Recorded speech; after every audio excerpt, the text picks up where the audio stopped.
Bowling for Dummies 101. I'm your host, the lead dummy, KG. You know, people have told me before I'm not the brightest star in the sky, but that's okay. Everything that I've learned by myself, on my own, self-taught. And if I can do it, anybody can do it. But I want to spend a few minutes reviewing some of the basics of bowling just to give you some groundwork in this wonderful game. So you've got your bowling alley, you got your lane itself, you got your pins, you got your ball. Those are like the three components. So everybody has their own lane. I believe it's 39 individual boards, which are about 1 inch apart.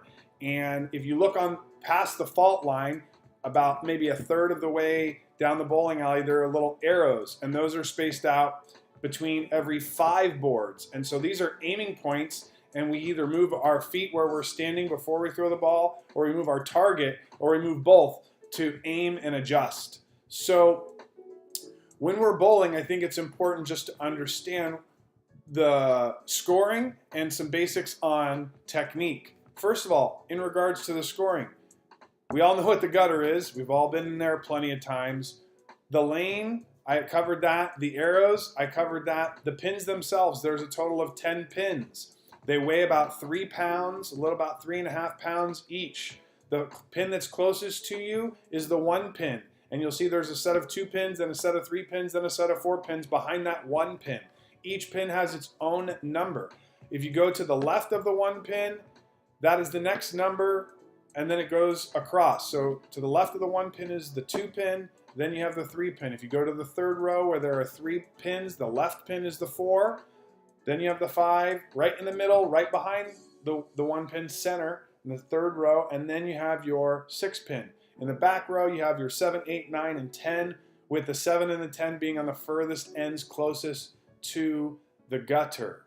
When you're bowling, real simple, find a ball that is comfortable for you. It's really important that it doesn't stretch your hand span, your thumb goes in and out very easily. Comfortability is very important. In regards to the technique, I'll touch on that in a minute. Let's talk a little bit about scoring. The way it works, you've got 10 total frames. You've got 2 shots to knock down as many pins as you can. And then what happens is, depending on how well you do, there's a multiplier that helps you build your score. Not really a multiplier, it sounds confusing. It's real simple. If you get a strike, it's 10 for the strike, plus your next 2 shots goes into that first frame. So in essence, you have 3 shots to build 1 frame's score. A spare is where it takes you 2 shots to knock down all the pins. A strike is 1 shot. 2 shots to knock down all the pins, and you get your score is 10 plus the very next shot. So 2 rolls for your first frame score on a spare and 3 rolls on your strike. So if you went strike, strike, strike, that means your first frame score would be 30. If there's 10 frames, 10 times 30, that gives you a perfect game, otherwise known as a 300. But really, if you're just learning the game, you just want to get down spares. Spares is the name of the game. Being able to knock them all down in 2 shots because you get 10 plus your next ball.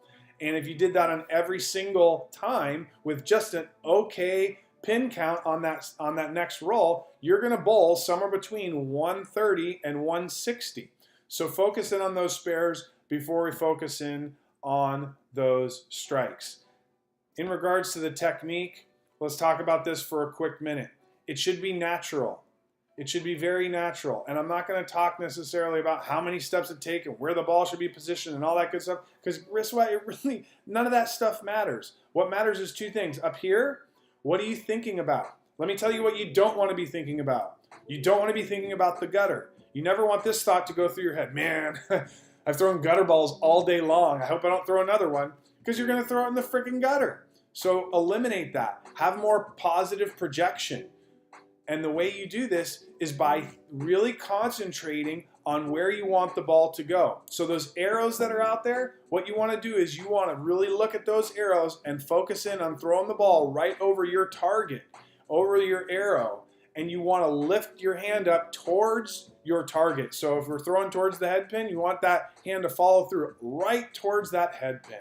And if you do these things, you will learn the game.